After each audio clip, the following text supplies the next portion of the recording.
নমস্কাৰ দিনটোৰ কেইবাটাও গুৰুত্বপূৰ্ণ খবৰ এতিয়া মই আবুল কালাম আজাদ আৰু আপোনালোকে চাই আছে টাইমছ অসম নিউজ।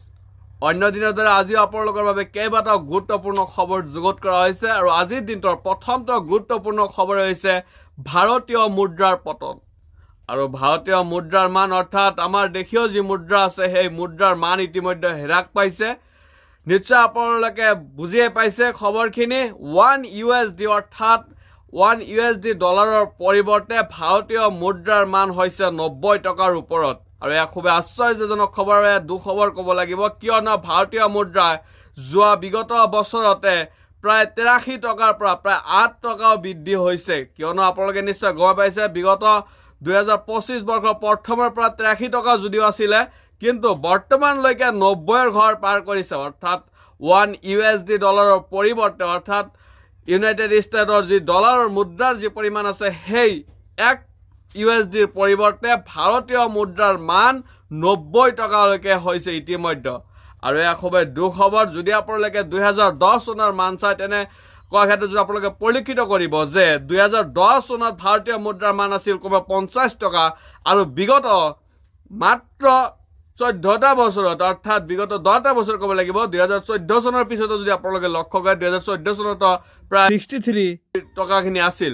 কিন্তু যদি আপোনালোকে চাই বিগত 10টা বছৰে ভাৰতীয় মুদ্ৰাৰ ইমান পতন হৈছে যে আজিৰ দিনটোত 90ৰ ঘৰ ইতিমধ্যে পাৰ কৰিছে। অৰ্থাৎ 90 টকাৰ ওপৰত হৈছে ভাৰতীয় মুদ্ৰা $1 পৰিৱৰ্তে। আজিৰ দিনটোত দ্বিতীয়টো গুৰুত্বপূৰ্ণ খবৰ হৈছে আপুনি যদি অৰুণোদয় হিতাধিকাৰী তেনে ক্ষেত্ৰত আপোনাৰ এটা ভাল খবৰ, কিয়নো অসম চৰকাৰে এইবাৰ গেছ চিলিণ্ডাৰৰ বাবদ 20 লাখ অৰুণোদয় হিতাধিকাৰীক 300 টকা অতিৰিক্ত প্ৰদান কৰিব। আৰু আপোনালোকে আগতে যিহেতু আপোনালোকে জানিছিলে যে কেন্দ্ৰীয় চৰকাৰৰ তৰফৰ পৰা 300 টকা ৰাজসাহায্য যিসকল উজ্জ্বলা আঁচনিৰ অধীনত যিসকলে গেছ চিলিণ্ডাৰ বুক আছে বা তেওঁ সেনেকুৱা ধৰণৰ হিতাধিকাৰীয়ে 300 টকা এটা ৰাজসাহায্য পাইছিল। কিন্তু আজি ইতিমধ্যে অসমৰ মুখ্যমন্ত্ৰীয়ে ঘোষণা কৰা মতে অৰুণোদয় অৰ্থাৎ 20 লাখ অৰুণোদয় হিতাধিকাৰীয়ে ৰন্ধন গেছৰ ক্ষেত্ৰত 300 টকাকে অতিৰিক্ত লাভ কৰিব ৰাজসাহায্য। আৰু ইয়াৰ খুব এটা ভাল খবৰ, যিহেতু অৰুণোদয় হিতাধিকাৰীক ইতিমধ্যে অসম চৰকাৰে বিভিন্ন ধৰণৰ সহায় আগবঢ়াই আছে।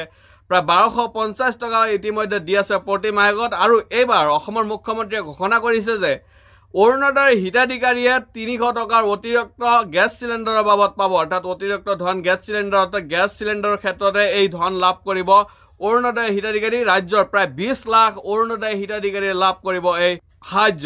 আৰু আপোনালোকে ঠিকে শুনিছে, আজিৰ দিনটোৰ তৃতীয়টো গুৰুত্বপূৰ্ণ খবৰে হৈছে যদিহে আপুনি PMAYG ঘৰৰ বাবে নতুনকৈ আবেদন কৰিছে তেনে ক্ষেত্ৰত আপোনালোকৰ বাবে আছে এটা বেয়া খবৰ, কিয়নো ইতিমধ্যে PMAYGৰ যি ঘৰৰ যি জিঅ' টেগিঙৰ প্ৰচেছ চলিছে বা সম্পূৰ্ণ হ'ল আৰু এইবাৰ পুনৰীক্ষণ হ'ব আকৌ, কিয়নো বিসংগতি দেখা দিছে এই PMAYG ঘৰৰ কাৰণে। কিয়নো বিভিন্ন ক্ষেত্ৰত দেখা গৈছে বহুতে গোহালি পৰ্যন্ত ব্যৱহাৰ কৰিছে ফটো আপলোডৰ সময়ত। আৰু এনেকুৱা বস্তু পৰিলক্ষিত হৈছে, চৰকাৰে ইতিমধ্যে পৰিলক্ষিত কৰিছে আৰু চৰকাৰে অতি সোনকালে ব্যৱস্থা ল'ব ইয়াৰ ওপৰত। ৰাজ্যত লাখ লাখ ভুৱা হিতাধিকাৰীয়ে PMAYGৰ ঘৰৰ বাবে আবেদন কৰিছে।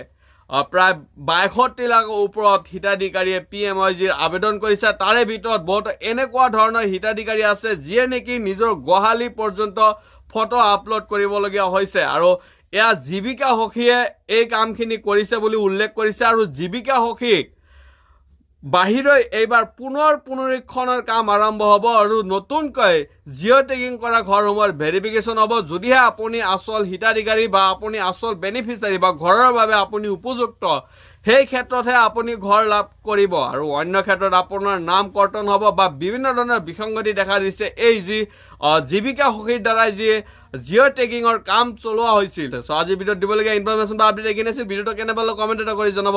থেংক ইউ, জয় অসম।